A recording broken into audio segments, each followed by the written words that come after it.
Hey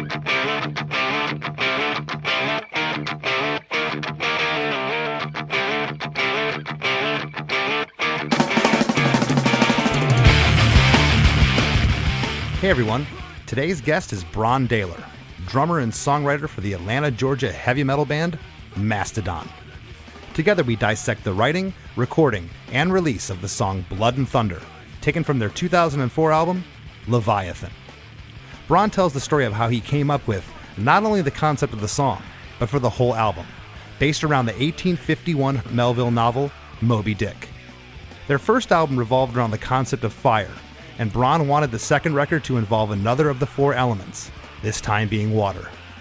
Brann wrote most of the song humming into a tape recorder, and he credits the rest of his band with being able to decipher his unorthodox method and turn it into notes and parts. The band has definitely forged their own path within the metal scene, combining elements of metal, progressive rock, Middle Eastern influences, and meshing them all together into a style all their own. Brann was complimentary in talking about producer Matt Bayliss and his contributions to the recording, as well as vocalist Neil Fallon from Clutch, who sang on the epic bridge part of this song. So, for all this, and to learn of the hilarious name that the band came up with for their first touring van, don't touch that dial. Hey, have you heard? Chris DeMakes a podcast. Hey, have you heard? Chris DeMakes a podcast. Hey, have you heard? Chris DeMakes a podcast. Hey, have you heard? Chris DeMakes a podcast. I used to live in Atlanta. I used to live in Grant Park. Lovely city. Oh, no kidding. Yeah, Grant Park is beautiful. Yeah, it was beautiful 20 years ago and starting to get too pricey then. I can't imagine what it's like now. Yeah, I don't think I could afford a birdhouse over there. So yeah, it'd be a little much. Well, I want to go back almost 20 years now. 2004, your second album, Leviathan, which was a concept album. And I just want to, I'm trying to make sense of this because you have one of the most interesting bands that I've ever run across. I love metal. I love progressive rock, things such as Rush. I hear all that combined with what you do. I wouldn't even know how to describe your band, but take us back to this time period. It's your second album. Your first album, Remission, came out in 2002. But your second record, you decided to make into a concept album based on the novel of Moby Dick. And this is just fascinating to me as an artist, someone who's been immersed in music my whole life. I love all things metal, all things hard, fast. In the 80s, I listened to stuff like Celtic Frost that had, lyrics of Vikings and different things. And right. A lot of that stuff didn't age well. And when I'm reading through the lyrics of this track in particular, Blood and Thunder, that we're going to talk about today, and I'm reading through this and I'm like, just on paper, how do you make this into a metal song and how does it work? And it just does. And I'm just sitting here going, how? How did you come up with this concept? Take us back to when you were putting the record together and you thought this is going to be what we're going for here. It's the classic. You have all the time in the world to make your first album, which we did.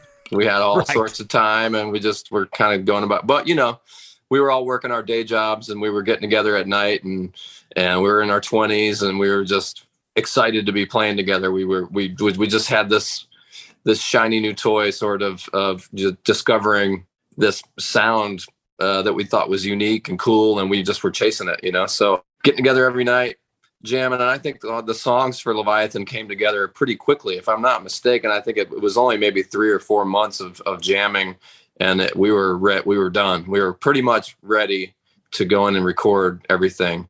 I had gotten married in Hawaii and we knew that we wanted to do a theme of some sort. We had sort of, after the fact of Remission, decided that album was about fire, and so we had this idea that we were going to let's do the elements, for our first 4 records or something. And so we had decided that water was going to be the next element that we were going to explore. But you can't get much more vague than just saying water. So, Right.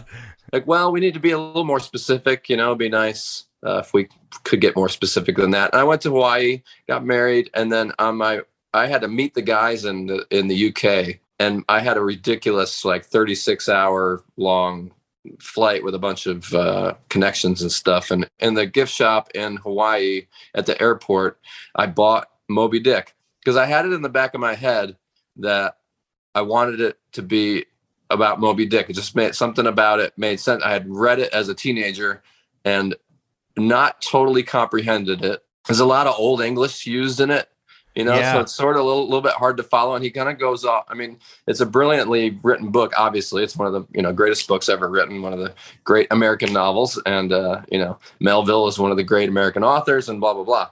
Everybody knows that. But I just had it in the back of my head that it would be a good focal point for the album, but I said I really need to reread it because I'm not 100% sure. I need to like sit with it for a minute. So it was a perfect opportunity for me to sit in my seat and read the whole thing. And I read the whole thing on that journey to get to the guys in the UK to start I think it was just like a 2.5 or 3 week run that we were doing.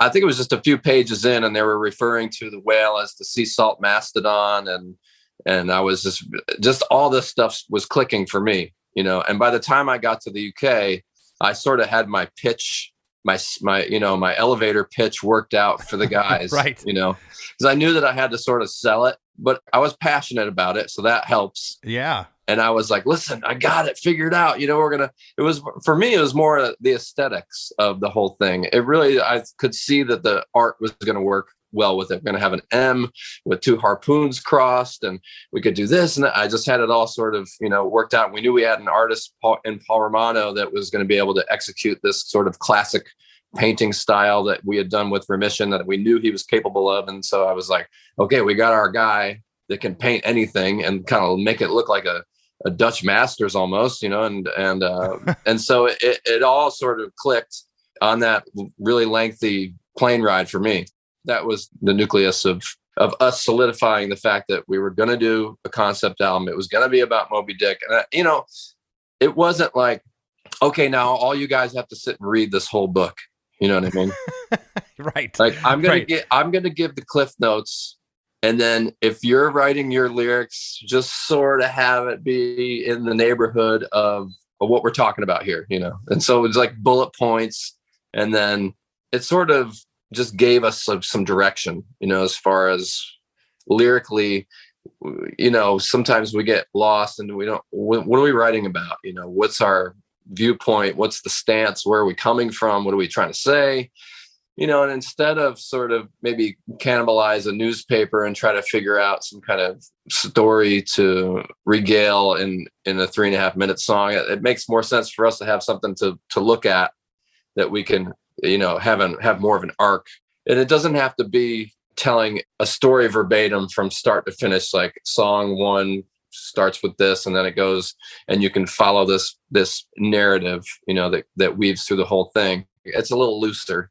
It's not really like, we're going to tell you the story of Moby Dick with these songs, It's more to like capture a feel and a vibe. And we sort of just felt like it was working with that particular story. Right. Yeah. I guess it was like the overall inspiration. And to your point, this was written in 1851. So you're talking about some of those words there had to have been some, disconnect in a sense there, and how you were able to just say, hey, okay, we're going to do a generalized thing here. It's going to be the inspiration for the whole record. I think again, that's fascinating, and that you're able, I'll use the word again, that you're selling it here. It's believable. When I'm listening to the track, it's like, okay, this isn't some, nursery rhyme put to heavy music. This is really cool. Well, Blood and Thunder would be the one that's the most like Moby Dick inspired, I think. I took some words right out of the book and just basically put them in the song. There had to be a little bit of plagiarism. I had to borrow some lines and put them in there.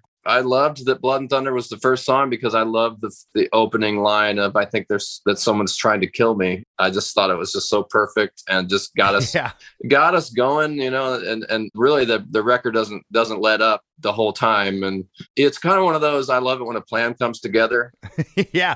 Little A-Team moment. Yeah. So I was just like, yes. Like, I just remember, when the album was finished and we were staying in this extended stay hotel just outside of Seattle, and we stayed up all night listening to it, and we were high-fiving. We just knew we had something that we thought was awesome, and we were like, man, really came together. It's really perfect, and then this song, and then this song, and then the ending. And yeah, we were just really excited about it. That's really cool. Well, can you take us back to writing it? Where was it written in the album process? Was it an early song? Did you write it and then write the rest of the album around Blood and Thunder? Do you recall? No, I think it was sort of just in the middle, it was coming together. It's sort of along with everything else, you get this crop of songs and they're all kind of your little seedlings, and you start watering, right. And this one starts to grow a little more than the other one. And but eventually they all are there. Gotcha. But this is one that I wrote. So back then I had this little dictaphone with tapes and stuff, and I would sit and hum, guitar riffs. Although I wrote the main riff, I had it for a while in the apartment that myself and Bill Kelleher, guitar player, and his now wife, but then girlfriend, Julianne, we lived in a little apartment, and he always had a guitar hooked up to a practice amp that was in the living room. And I would just mess around on it. And I'm not a very good guitar player, but I can do power chords and, stuff like that. You can get around. I'll get to a certain thing and I'll be like, okay, I can't do it, but I know it's in my head. I can hear what it's supposed to be. But I can't articulate it because I'm a terrible guitar player. So I'll just hum those parts. But you're hearing the orchestration in your head as a drummer, though, which is just a lot of drummers don't. Everyone's different behind the kit, but you're hearing the whole orchestration. Yeah, I could hear what I thought it was going to be, and I just felt like, man, this is just a banger. I just really have, I don't know. I had it all sort of mapped out and put together, and then I was able to get it into Bill's hands, more capable hands, And especially there's like a bridge section that's, it's sort of inspired by a lot of I listen to some like Middle Eastern pop, late 80s Middle Eastern pop, or, Egyptian top 40 from maybe the early 90s or so. There was this compilation that came out called Yala, Egypt's Hit List.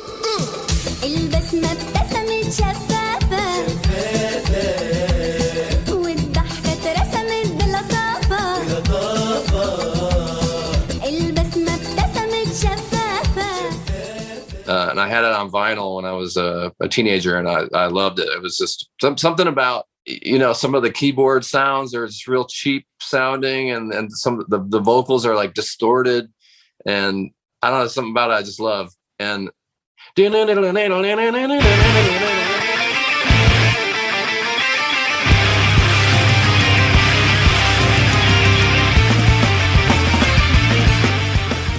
it's like almost taken right out of one of those Egyptian pop songs. Oh, absolutely. It's got a little bit of that System of a Down thing going on too, where they're using those, it's the familiar. Armenian.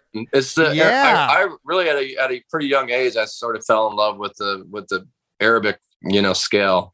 And it's awesome. It's super dramatic. And you combine that with some of their pop music, Turkish pop, and some of those female vocalists are just incredible, and I just love the drama of all that music. You bring those strings in, it's just like, oh man, that's some good stuff right there. That's some of the stuff I love. Right. Now I know you were using that dictaphone, you said, little tape recorder, but did you ever do a proper demo of this song? It's possible. We weren't really demoing back then. We would just play it and rehearse it, and remember it, because we were rehearsing like every night.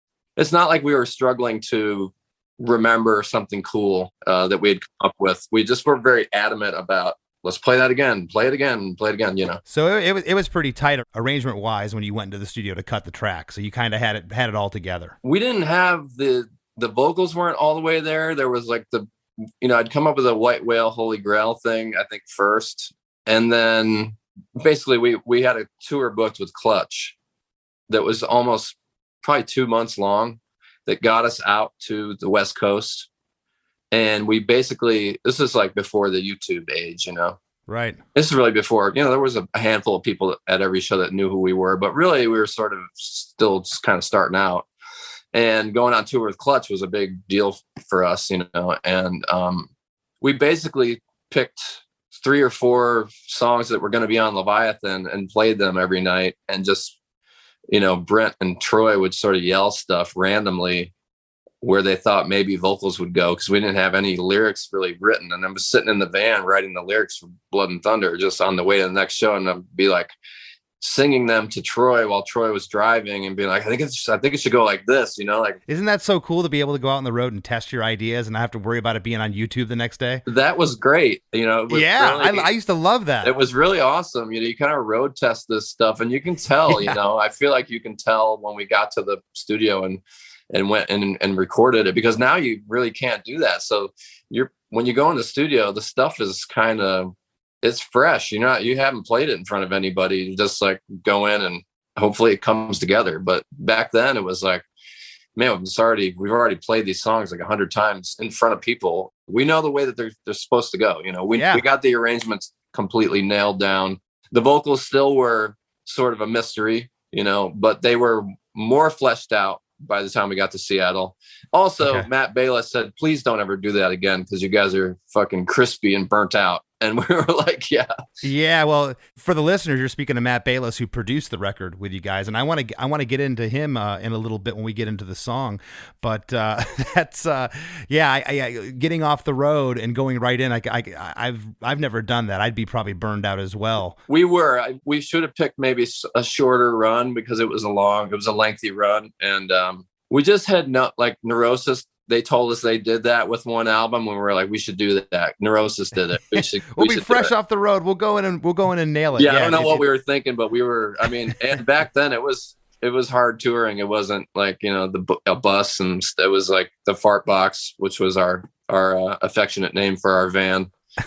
I love it. Filled with Gatorade piss bottles and a cooler with bologna and a loaf of Wonder Bread, and that whole deal. The glamour of a national touring act. It's awesome. And you mentioned Clutch, which vocalist Neil Fallon sings on Blood and Thunder, and we'll get into that in a bit. But I want to jump into the track now. This song just steamrolls you from the time it starts to the time it ends. It's 3 minutes and 48 seconds. Doesn't feel that long. It goes by pretty quick. This opening riff is just... it's so good. It's 8 bars of just the guitar, which is the verse riff. I'm calling it the main riff of the song. The guitar at the top's just kind of slightly overdriven. It really lets those chords breathe. On the 7th bar, there's this killer drum fill that you do that gets us into verse 1, and that's where the stereo guitars and the bass come in.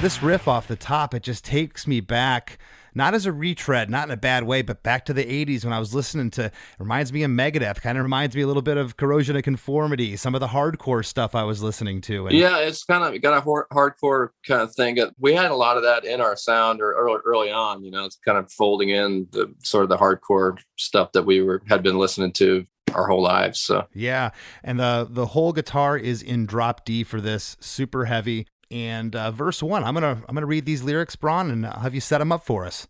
I think that someone is trying to kill me, infecting my blood and destroying my mind. No man of the flesh could ever stop me. The fight for this fish is a fight to the death. That's right. You nailed it. Guests on here always trip out when I read their lyrics back to them, and in this case, this is an odd lyric to read back, and it's kind of verbatim of what's going on. But anything you have to add would be great. I remember writing these and like I said, sitting in the front seat, passenger side of the Fart Box, probably writing it on the back of on the back of an envelope or something that was laying up there. I was just trying to think of something, and I wanted it to relate to the book. This was kind of my baby a little bit, and I really wanted to make sure it was cohesive and made sense to me, at least. And I think it worked. I think you get the sense of obsession that Captain Ahab was experiencing, thinking that he was being chased by this beast that had taken his leg, and he was trying to kill it, and it was trying to kill him. And he just was sort of out of his mind, and on this ship with all these guys that just thought that they were on a whaling expedition, but no, they weren't. They were they were after this one specific creature. So yeah, that's pretty much sets up Leviathan perfectly, I thought. Gotcha. Well, the groove here is absolutely monstrous going on in this verse. It's driving. I love how sparse yet effective the double bass you're doing in the verses. Where you put those double kicks, I think it's awesome. Oh, thanks. Yeah, I don't know. That just sort of was a happy accident, I guess, of just how I play, and my left foot is like a little bit ghosty sometimes. My left hand is always ghosting, maybe to a fault, but that's just my style. I'm not a professionally taught player, so that's how I play. And I think my left foot sort of follows suit a little bit, always kind of busy over there doing a little bit of something. And so the pattern kind of just came naturally. Well, that's what I was going to ask. So, you said you have these orchestrations in your head of the songs. When you go in for this track, if you can remember, I know it's going back almost 20 years, but are you in there and you have the parts pretty much worked out, or like that double bass thing? Was Matt Bayless saying, "Hey, maybe try this," or try something a different fill there? No, that's totally worked out. Touring it for a couple months before going in, and then playing it a ton before we left for tour. And then just, this song in particular being something that I had sort of worked out, start to finish. I had the drums worked out. I knew that I wanted, I knew the fill that I wanted to do coming in. And yeah, this one was ready. Well, I think the greatest thing you said was, I wasn't professionally trained. And in a way I can hear that by what I'm about to say. Your fills are insane. Like one of my favorite drummers, Dave Lombardo, Slayer, hands down. I think you do longer fills than Dave does. Your fills go on. I'm like, how's this fill still going? But it comes right back in, back in on the one, and it's like, oh my God, what did I just hear? It's really innovative how you play. Hats off to you. At the last line here, the fight for this fish is a fight to the death. There's another insane drum fill that takes us into chorus 1.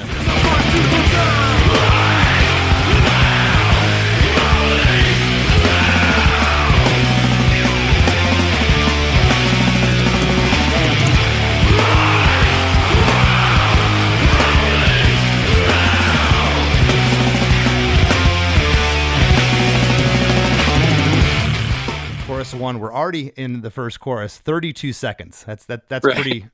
Pretty quick. Now, I know bassist Troy Sanders sang on the first verse, and when I'm watching live videos, I noticed that Bill's kind of taking the lead. Who's singing on the chorus here? Brent's singing on the recorded version, and Bill did not sing on the recorded version. I'm not sure where that switch happened, but it did. I think that Bill and Brent were both singing the chorus for a while live, and then Brent just sort of let Bill have it. I always do research, and I look at the live videos. I see if bands change keys or different tuning and and stuff. And I noticed that Bill, there's like I think it's Rock Hammering you guys played. He sounds monstrous on the chorus. It's like, oh my, it just sounds so evil and so big. So that's why I asked. But here it's Brent. Yeah, recorded version, it's Brent. Yeah. Gotcha. Well, the chorus lyric is repeated twice. It's white whale, holy grail. White whale, holy grail. And in between that, there's a bunch of instrumentation. It's a 16-bar chorus. It goes to halftime here. The groove, again, totally changes. Again, the drum fills are insane. On the 6th and 14th bars, there's a cool pick slide off to the right. The vocals almost sound here, Brann, like they're doubled. But I know there's a huge pre-delay and delay treatment here that's making them sound massive. Were they doubled here? Do you remember? I'm sure they were. We usually double everything, if not triple, quadruple. Yeah, this chorus is just, it's huge. As it was happening, we were like, this could be something like the audience could be screaming along with us, and we kind of felt like that would probably happen, and it does. Right. In between the singing, it says white whale, holy grail, the instrumentation I mentioned a moment ago. Am I hearing octave guitars that come in there in between? Yeah, I think so. Yeah, we try to, with Bill and Brent, they try to offset each other as much as possible and do octaves and do cool harmonies, guitar harmonies wherever possible. I like how back and forth of the vocal there, you really hear those. They might be tucked in there in the mix before, but they're really brought up, I think, in the mix, or at least they're sticking out there in between the vocals. That riff was sort of inspired by a musical moment that happens in the movie Excalibur. Okay. It happens a few different times, but there's a sequence where I think it's like the Lady of the Lake sequence, where she's kind of in the lake and she's got Excalibur in her hand up, like, and there's this haunting female vocal that's happening over top of it, and it's like, "Ah, ah, ah, ah."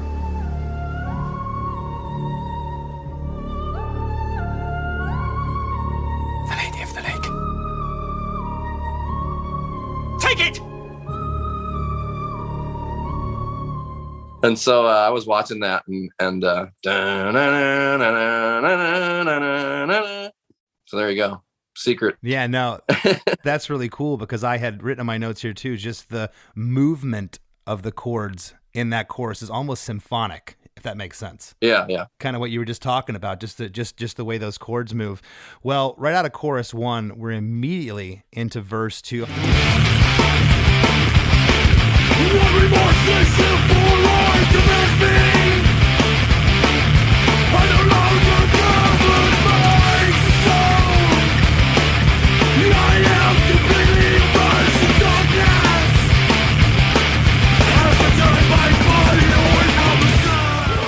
What remorseless emperor commands me? I no longer govern my soul. I am completely immersed in darkness as I turn my body away from the sun. Ahab is completely obsessed and has been maybe body snatched by this obsession of killing this whale. And in doing so, he kills himself. You know, he is harpooned the whale and is on Moby Dick, and Moby Dick takes him down as he's, splayed out on the side of Moby Dick and wrapped with the rope of the harpoon, has wrapped him to the side of the whale, and he turns his body away from the sun, means they go over and they go down, and he's taking him down to the depths. Hey everybody, don't you dare go anywhere. There's lots more Chris DeMakes a Podcast after these messages from our sponsors.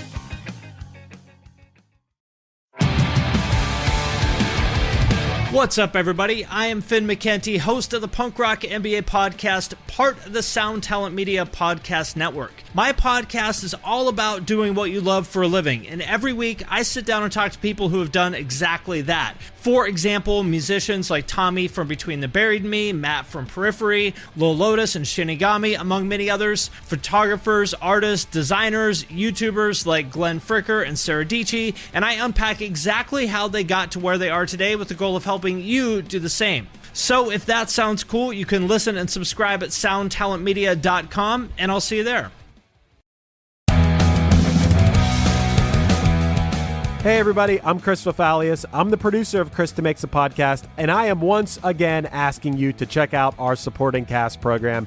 If you go to chrisdemakes.com, you can sign up and support the show, and you'll also get a bonus episode of the After Party podcast each week. These episodes are a lot of fun, and you'll instantly get access to a giant back catalog of the After Party episodes. I'm going to play a clip from the episode titled Songs We Never Get Sick Of, and you'll get to hear Chris gush about Master of Puppets for a minute. This song, I could hear it every day for the rest of my life. Just what a composition. These guys were, 23 years old writing this type of material. Elements of Black Sabbath, elements of hardcore, elements of bands like Deep Purple, but their own thing. It was speed metal. The middle part reminds me almost of Skynyrd. There's some southern rock feel in there. James Hetfield's vocals, he was angsty, he was pissed off. They were singing about drug addiction, and it just was like the perfect storm. I think it's one of the most perfect metal tracks. The whole album is perfect, but that song in particular, from the first downbeat and that riff that starts the tune till the end of the song, it's a amazing composition. Do you think that's when Metallica was at their very peak? Right there? I know a lot of people feel that they were at their peak. I think it could be argued maybe they were at their peak for the Black album, which I like that album for different reasons. Yeah, it was starting to become a different band then. Cliff Burton had passed before the Black album, so a main ingredient. My choices for songs I never get sick of were such polar opposites of Chris's choices, which you'll hear if you listen to the episode. But hey, I think Chris and I sometimes having pretty drastically different tastes in music is what keeps Chris DeMakes a Podcast as eclectic as possible. So yeah, head on over to ChrisDeMakes.com. We love making this show, and it's the support of listeners like you that will allow us to keep pushing the envelope and bringing you great episodes each week.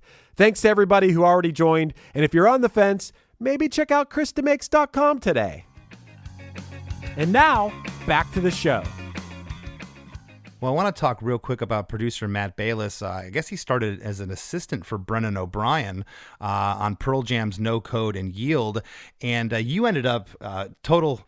I know he's an Atlanta guy, and a total envy of you guys for this. One of my favorite producers, Brennan O'Brien, he actually produced 2009's Crack the Sky from you guys and 2017's Emperor Sand. But Matt Bayliss, he also, this is crazy, played synth in Minus the Bear from the band's inception, but left the band in 2006 to focus on production. He's known for his work with Soundgarden, Botch, Minus the Bear, and Norma Jean. So in this process now, when you're in tracking this song, if you can remember back, what did Matt bring to the table for this track? He was more of an engineer, and he's just getting the good sounds for us and just keeping everybody on task. And we were a little bit wild, so he was just kind of herding cats, and getting us to get everybody to do what they're supposed to do and being the boss. We need that, some structure. With us, there wasn't much that you had to do nip and tuck wise. We already had everything sort of figured out. We knew what we wanted to do. We knew how we wanted to sound. He was the facilitator, you know what I mean? He got things to sound the way that we wanted. We would sit and just we'd already worked with him on Remission, so going into Leviathan was, part two of us working together. So we already knew what we were getting, and we were happy with the way Remission came out. And we thought, with a little bit of a bigger budget and a little bit more time, then we were really going to up the ante. And we felt like the songs were a little tighter, and we thought it was better, and we thought that it was a step up. And I think that Matt was stepping up with us. I think that, all the way around, it just sounded better to us. It was a better production. We went to Seattle instead of him coming to us in Atlanta. We went to where he was at Litho Studios, Stone's place in Seattle.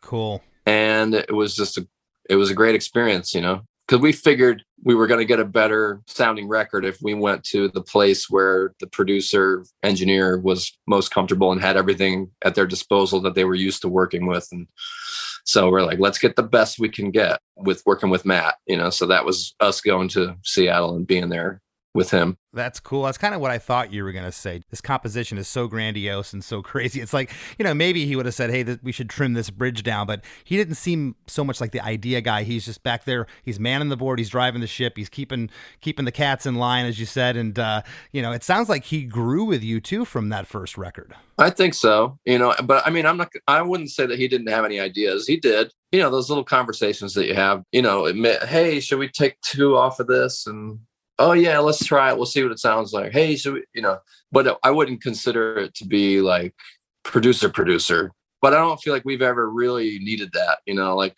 most of our demos are you're going to hear the demos and you'll hear the finished product. And it's, we would have done that anyways type of thing, in the demo stage, we're like, yeah, of course we would have took 2 off of that. That's what we would have done, The whole concept, everything that you came up with, it's like, it's so, I'm going to use the word again, grandiose and so specific. Hey, we're going to do this about Moby Dick. And you admitted that you kind of come up with all these ideas, instrumentation. So when you go into a producer, you guys pretty much had your ducks in a row. We did.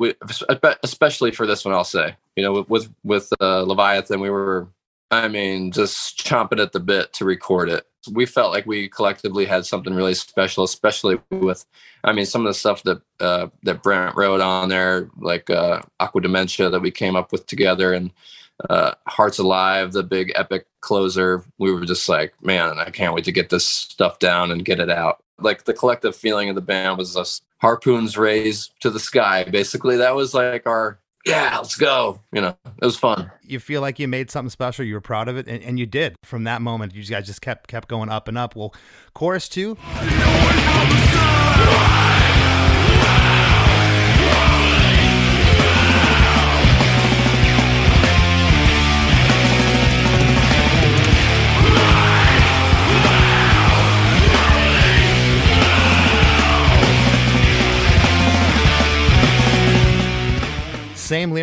White Whale, Holy Grail, it's repeated. And then we get in to probably my favorite part of the song. One of my favorite parts is this guitar solo, this lead break that you're talking about with this Middle Eastern flair. The whole time signature changes here. I believe is this in 6/8?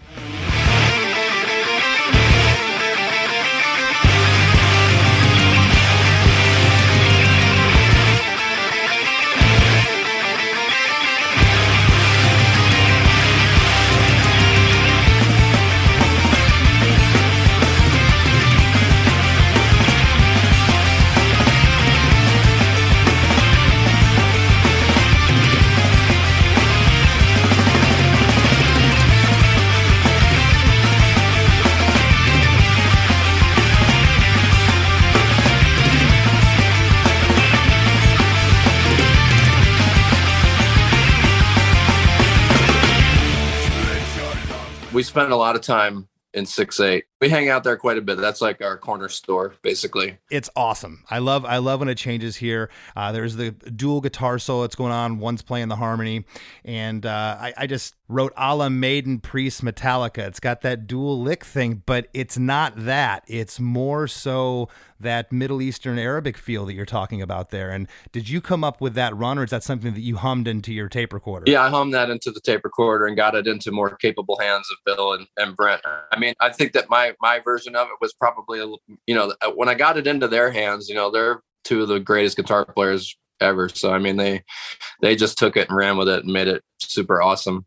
Like they do. Anything that I write or that I come up with, they always make it way better, than I could have eked out humming wise into my little tape recorder. But, or now into my iPhone recorded notes or whatever. Well, it sounds like you and I are complete opposites. See, I hear these insane drum productions in my head, but I can't recreate them. A lot of times I'll even hum them on my phone. It just doesn't go over well when you're trying to show it to your drummer. Right. But guitar, I'm fine. I can kind of figure everything out there. But drums, it's just like I just hear this groove sometimes and I can't quite articulate it. It's tough. Well, there's sporadic drum and bass hits interspersed with these insane drum fills on the first half of the lead break. Then the drums and the bass join those dueling guitars until we hit the bridge. And this bridge is just killer. And this is where Neil Fallon from Clutch comes in on the vocals here. Split your lungs with blood and thunder when you see the white whale. Break your backs and crack your horsemen if you wish to prevail.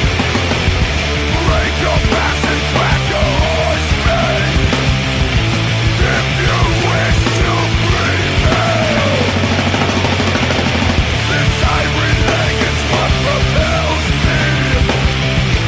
I'm ghost thrust in the sky.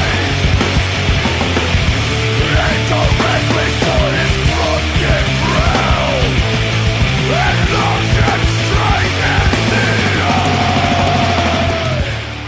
Split your lungs with blood and thunder when you see the white whale. Break your backs and crack your oars, men, if you wish to prevail. This ivory leg is what propels me. Harpoons thrust in the sky. Aim directly for his crooked brow and look him straight in the eye. Yeah. Yeah, I'll tell you, it's kind of funny to read these, but again, going back to the top, what I said, I'm a metal guy at heart. It's what I grew up with, and I mentioned some bands at the top. You go back and listen to those songs that maybe had lyrical themes like this, even some of the Ronnie James Dio stuff, and some of it just doesn't age well, and just there's something, I'll say it again, that's believable about this. I was real proud of that piece when I wrote it. I was like, oh yeah.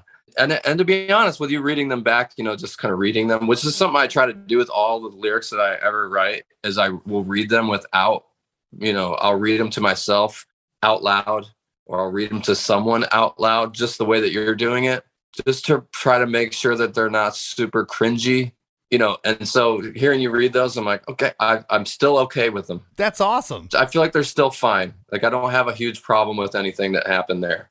So I'm happy to report that to you. But the whole tour with Clutch, I was thinking in the back of my head, man, Neil would be so perfect for this part, because I feel like I want it to be a different voice and somebody that I feel like is Ahab. Now you're getting like this first person stepping out and being like, Blood and Thunder, the line there is directly taken out of the book. Split your lungs with blood and thunder. It's basically scream if you see that fucker. That's what I was going to ask. You mentioned a little bit ago that some of this was taken kind of verbatim, and this seems like the part that was, and that's what you're saying, this bridge part. Yeah, some of it. So a couple lines. I think break your backs and crack your oars was from it too, and I was just like, oh man, I'm taking that, I'm taking this, and put it in here, and I'm trying to fit it in and make it work. But I was so scared to ask Neil because I have a fear of, rejection. When I finally got the nerve up to ask him, he just was like, yeah, of course, I want to do that. And I was like, really? So we're so excited to have Neil. Yeah, I love how the different voice comes in there, but I don't think it's so far left of what your band does or Brent or Troy's voice that you guys can't pull it off live. I watch the videos and it comes across as great as the recording. Yeah, and luckily, we've toured with Clutch again, and we'd have Neil come out and do that part when we did that, and that was a big moment for everybody, for us as well. It's so cool to have him as a good friend, and we've toured with those guys, incessantly over the years, and so it's just cool to have that history. And when we were in Seattle, we flew Neil in, and I was sort of coaching him on. I had it mapped out in my mind exactly the way I wanted it to be sung, and it took a few minutes because he said it was counterintuitive. Really? Yeah, for him, like the way that he was hearing the rhythm, and he would start singing at a certain spot, and I'd be like, and I was so afraid to like correct him. Yeah, and now I know what you mean by saying counterintuitive, because I even wrote here, this chord progression again is so interesting. It's kind of reminds me of the chorus. I'm listening to it, and it almost feels like it's backwards at some point, but then it catches itself. If that makes sense, I could see as a vocalist not being in your band coming in and trying to sing this part, why he would feel that way. Yeah, I don't hear it. I hear it exactly the way that it's sung, of course, because I've been rehearsing it in my mind for months. You know what I mean?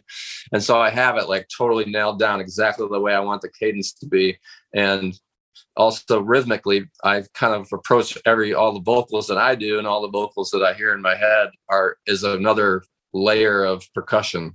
So everything gets like, it's got this. So anyways, when we were in there with him, it was tough, but he sort of pulled it out of me because he could tell that I was not 100. I was like, he's like, well, what is it? You got to tell me, man. I'm like, okay, I think it should be like this, and I would go and like lay down a template, you know what I mean? And just do how I felt like it should be. He's like, man, I just want to do it the way you guys want it to be. And I'm like, okay, cool. All right. So don't get your feelings hurt. I'm just like, yeah. Once he finally heard it back incorrectly, like it is here, correctly, I should say, as you heard it in your head, was he stoked? Yeah, totally. He was like, okay, I get it now, I mean, we have it within our own band, you probably have the same thing in your band. It's like you write something and you are hearing the rhythm here, and somebody else comes in on a different spot. All the time. Like, sometimes it's cool. And it's like a happy, like, oh, I didn't hear it like that. Wow, that's pretty interesting, But then sometimes you're like, no, it has to be like this. Like, it has to be, Right. Sometimes it takes a little bit of like, oh man, I'm just not hearing it like that, so that's an interesting thing. So I think each one of us in the band has separately bought Neil like a bottle of Jack Daniels, because we knew he liked to drink whiskey and stuff, as like a present, because we knew we weren't really like able to pay him much of anything, like we could afford to fly him there, and then that was sort of it, and we had these two extended stay rooms, so it was 2 guys to each room, and we had decided that we were going to like let Neil have one room to himself, and the 4 of us would be crammed in the other room, and 2 guys to a bed, and so, but both rooms are right next to each other, and we were sort of in our room, and we're letting him have that room, and he opened the door and yelled over to us.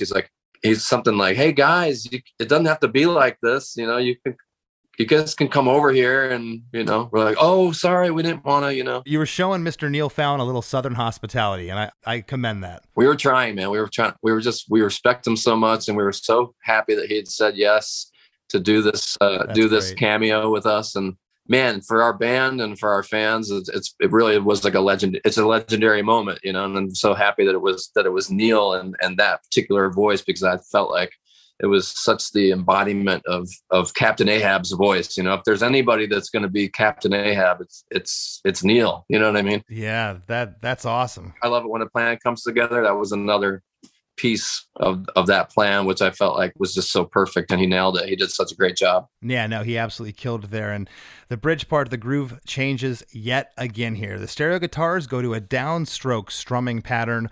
This part is just heavy as hell. And in between the bridge here, the first half and the second half, there's this I wrote insanely long snare fill to separate the first and second half. It's awesome. And then we go right into chorus 3. It's a 16-bar chorus. The lyric again, white whale, holy grail, repeated twice. And right after that, you get an 8-bar reintro of the main riff.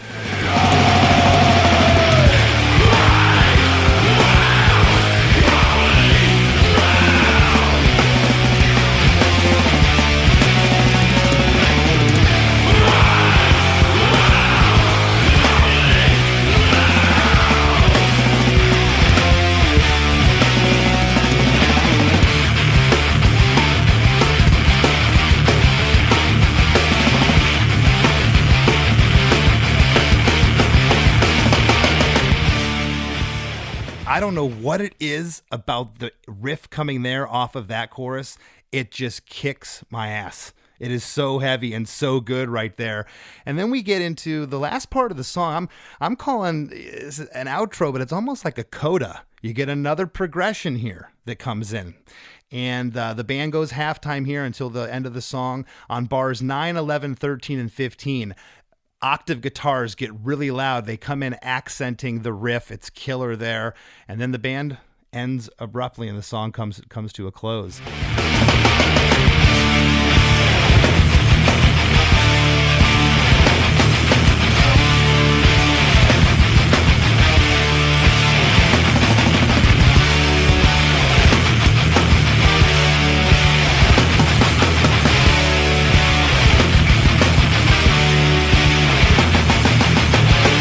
When you got the song mixed, or you're close in the studio, you're hearing the playbacks of it, and all the pieces, all the parts are laid down there. Were you hearing back what you were hearing in your head months prior? I think so. Yeah, everybody was really excited about it. You know, yeah, it was all high fives and yes, sounds awesome. That's great because I've had it the opposite, where I've had compositions in my head and I don't quite get there sometimes. Yeah. And you hear it back, you're like, you know, and you sit on it and it just doesn't grab you. But it sounds like in this instance, what you were hearing back was this composition that you had in your head that you were humming into your phone, which I know a lot of drummers that do that. And it's just, it's really cool how, you know, as raw as that is, that you can show it to someone like Bill and he can spit it back out and give you what you're hearing. Oh yeah. I mean, I think it was better than it turned out better than it was in my mind, you know, and also feel like it takes a lot for a very skilled guitar player or guitar players to be like, hey, let's hear what our drummer is cooking up over there as far as a song is concerned. Like, dude, we're good. Yeah. We're the guitar players. We got this. We don't need whatever you got going on. But Mastodon has always been this very collaborative project, and we know that it takes all four of us to make a Mastodon song, and all ideas are welcome. And you know, if somebody in the band, we're all such good friends, if somebody in the band is passionate about something and they have an idea that they're really excited about, then we want to explore it to the end, you know, and really try to make it happen for each person, because we want everybody in the band to be just stoked to be here and stoked to be a part of the project, and never like try to stifle anybody's creativity, just because we love each other, you know, and we want everybody in the band to be happy and able to say that Mastodon is a musical expression of all four guys, you know. That's great. Well, I want to congratulate you on all your continued success. You've been at this going on over 20 years now, which is a feat, as you know, to stay in this business and stay, I guess the word, I hate using this word, but relevant, but you guys are doing it. I feel you're innovative. You've carved your own niche. You have your own sound. It's really awesome. Is there anything you'd like to leave the listeners with before we break? No, I'm good. No, I'm just kidding. I've never had anybody do that. We should end it like that. Yeah. Nah, I'm good. See ya. What's going on? Any tour dates coming up? What's happening? Let's see. Yeah, I actually leave for Europe on Sunday, and so we're gonna go see what that's all like right now. Haven't been there in a while. Haven't seen our gear over there in like 4 years. So dust off the cobwebs on that stuff and see if it's still, see if the drums are still around. Yeah. So yeah, I'm looking forward to it. Festivals and everything. I'm starting to wrap my head around doing that again, walking out on that stage and, saying hi to the grass pops and the downloads of the world, I don't know. Yeah, I'm stoked. We'll be over there for over a month. So it's going to be, sweaty meats and cheeses and, For the listeners that don't know what he's talking about, go hang out in a catering tent in the middle of a field in Germany for some sweaty meat and cheese. It's a delicacy that you just have no idea what you're missing. Yeah, exactly. No, but we're stoked to be going over there. It's gonna be cool. Right on. Well, Brann, thanks so much for hanging out with us today. I appreciate it. Thanks for having me.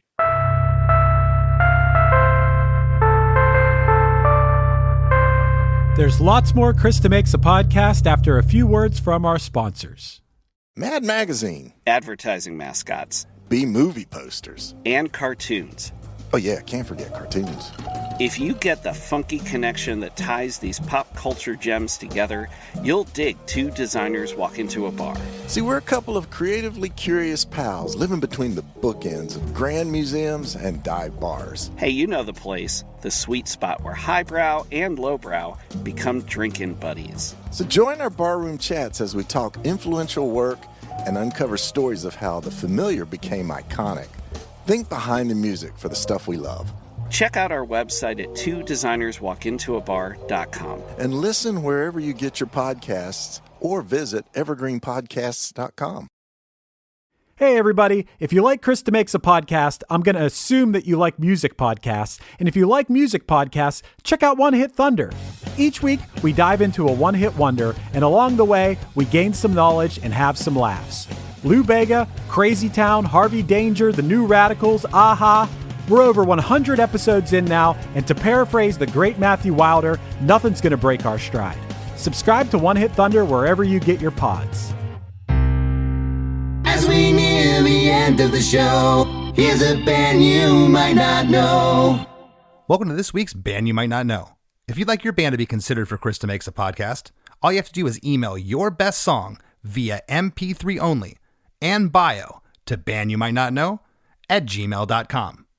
This week's featured artist is Donaher, a power pop punk rock band from New England. They recently released a new album entitled Gravity and the Stars Above. You can stream their music on all digital platforms.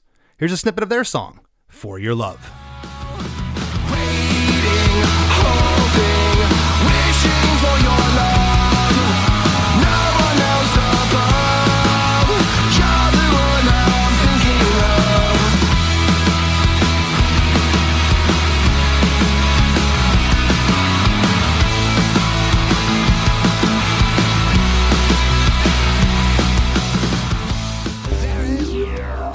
The Wrap with Chris and Chris.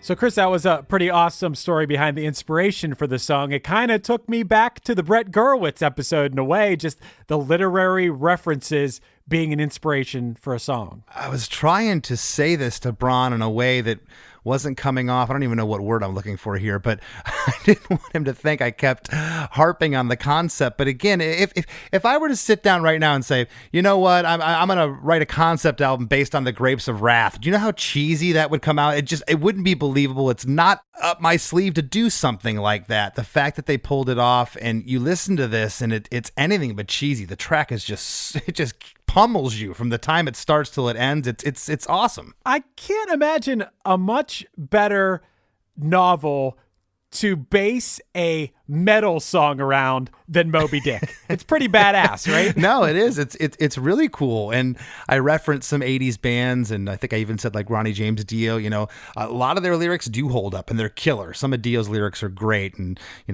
Dungeons and Dragons and fantasies and rainbows and things. And yeah, you can sing about that, but sometimes it just gets a little dicey. And with this, it's great. And yeah, to your point, Moby Dick is pretty epic. Yeah, and also you can take away, this is just like if you were reading the novel. Yeah, if you're reading it in a literal way, it's about Captain Ahab and a giant whale. But, you take your own meaning away from that. What are you battling? What do you feel like's chasing you? That is what makes it not cheesy. The fact that you can take it away. It's not just literally like, I went out and harpooned a whale. No, that's not the point. I don't think that's the point of the novel or the song. No, that's why it works here. And Brann even said it. He said this was the perfect track to open the record with because of the lyric. I think that someone is trying to kill me.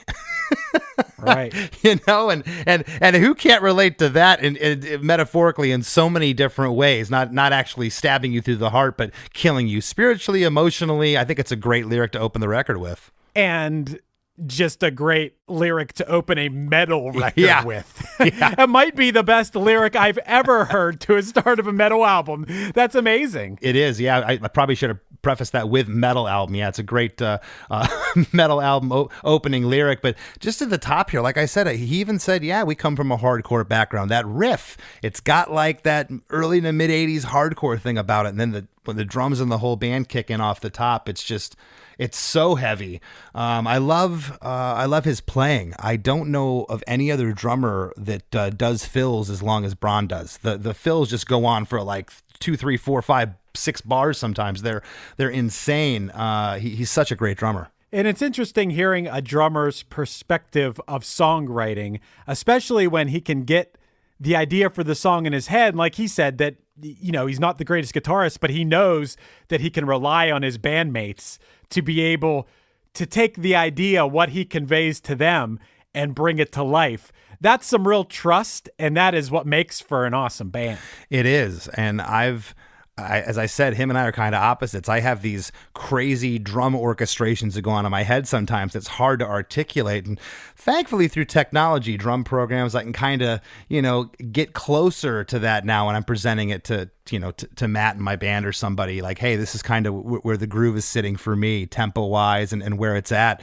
But, the fact that this is 20 years ago, they weren't really, he said didn't really demo them. They just kind of rehearsed the song up to the point they were going to go in the studio. So here he is humming into his tape recorder, especially the lead section of this song, which is insane. The fact that he hummed that and Bill, his guitar player, was able to spit it back out at him is really, really awesome. I thought it was awesome what he said about Mastodon being a collaborative project, and that all ideas are welcome. And if somebody is passionate about something, they want to explore that idea and make it happen. They want everybody to be stoked to be there, and they don't want to stifle creativity. All this stuff is the most perfect way to express what it's like to be in a functional band. that nobody is like, thinks it's their way or the highway. I think that's the recipe for, your band's going to break up. This sounds perfect. This is the way I always want my musical projects to be. And I think that's the way that you can keep being a band for a long time and be successful. Yeah. And testament to that fact is that they've had the same 4 members since the beginning. Early on they had some different people, but for the last 20 years, it's been the same 4 guys, which means that something's working. There's a respect there within a band that's, it's very difficult to be in a band. Sometimes you have this amazing idea and someone else is like, no, I hear it here. It's like, what, you don't like my idea? Feelings come in the way of bands. It's a crazy monster. Chris, I know I've had this happen before. I'm sure everybody who writes songs probably had this happen before, but did you ever write a song and you like really are excited about it and maybe you show it to other people and they don't seem as excited about it and you're like, damn, how are you not hearing what I'm hearing here? Yeah, that happens weekly with my band. Damn. Yeah, but I think that it sounded like what Brann was saying was like, if someone is excited about something, then everyone wants to, lift that person up and be like, okay, let's make this happen for him. So I thought that was really cool. Also, this song runs you over. Yeah. For sure. And even watch the music video for it. I feel like the vibe of the music video too. It's like, oh my God, this is wild. It's awesome. You asked him if he doubled the vocals. He's like, yeah, I think maybe we tripled or quadrupled the vocals on this, which, yeah, I mean, dude, I think for the past couple decades, I've at least doubled my vocals every time I've ever tracked them. Yeah, well, the chorus, just there's so much delay going on. It's hard to discern how many vocals were there. But yeah, yeah, that's why I had asked him that. But I love the delay treatment on the vocals. It just sounds so massive. I think it was great that they got Neil from Clutch to give that voicing in there, kind of what he was saying. The captain's voice comes in here. We needed a different voice to come in,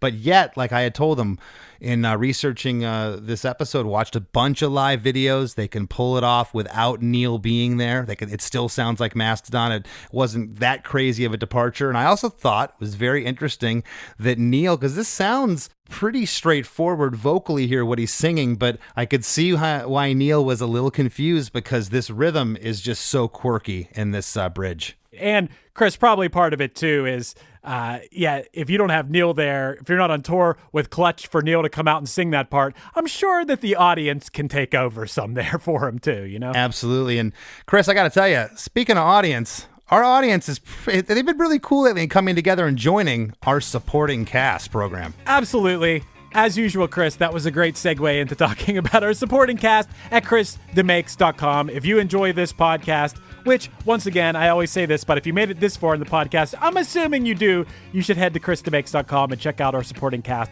for the price of buying Chris and I a case of LaCroix.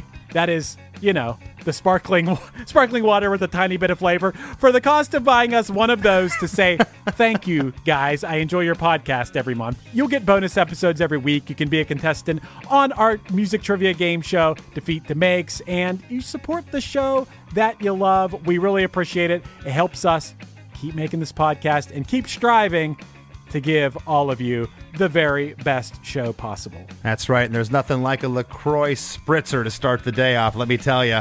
So, head over to ChrisDeMakes.com and sign up. We'd love to have you. And join our Facebook group, Chris DeMakes a Podcast Facebook group. We'd love to have you there as well. And give me a follow on Instagram at @LessThanChrisD.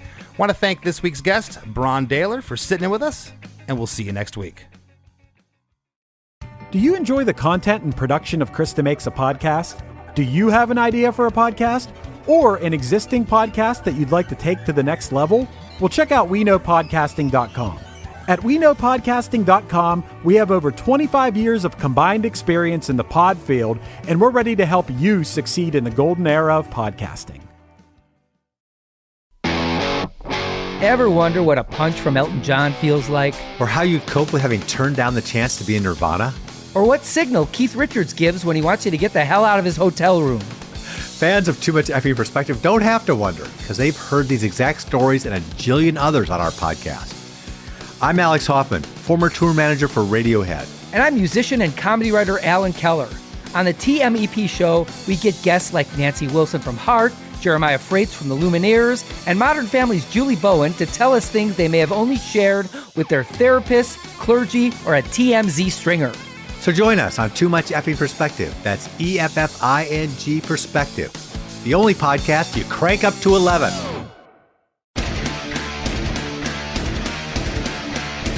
Hey there, I am Johnny Christ from Avenged Sevenfold, and I've got a podcast called Drinks with Johnny you're going to want to check out. I sit down with a bunch of different people from all different walks of life, from professional wrestlers to actors, comedians, fighters, musicians, everything in between. I'm just looking to make some friends and have a good time doing it. So if that sounds like something you're into, go check out Drinks with Johnny, streaming everywhere now.